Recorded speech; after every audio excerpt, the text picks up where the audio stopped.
talk about a film starring Joe Manganiello called Archenemy.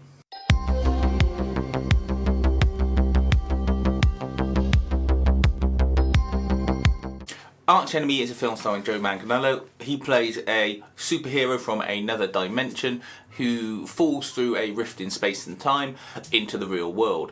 Because his powers don't work properly in this world, he becomes a drunk and a sort of tramp, and he's just in a bar telling people his story for the price of a bite to eat and some more booze.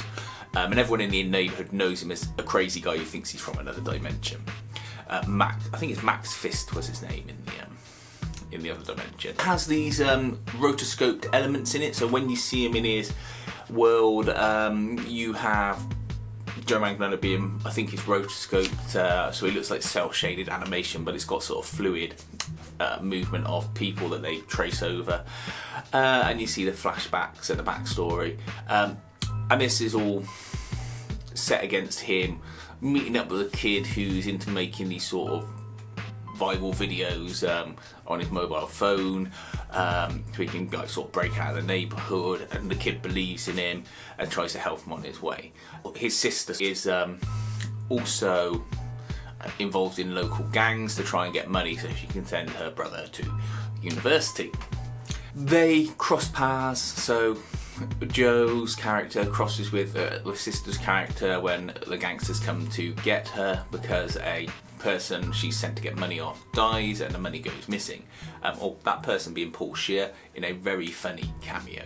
He looks like a proper mess and a properly sort of dangerous druggy weirdo that you would cross the street to avoid. The trouble is the film doesn't have enough to sustain it. I watched it and it was fun for the first 30 minutes, but at an hour and a half it even felt long then. I mean, it's really like an 80-minute movie at best. And it's the kind of film where you go, well, what else could they have filled it with? I know they probably got a very small budget, so okay, that's fine. But it just feels Spartan. And after a while that really begins to wear on you. I think if you saw it free on streaming, you might want to give it a watch just to see a different take on the sort of superhero genre, but I don't think it really brings anything new or worth heavily discussing forward. Joe Manganiello is great in it as the sort of alcoholic former hero, but there is a twist in the story. But the trouble is, by halfway through you can see where the twist is coming from, because certain elements in the flashbacks reveal it. So then you go, well, I'm waiting 40 more minutes now to find out what we pretty much already guessed before.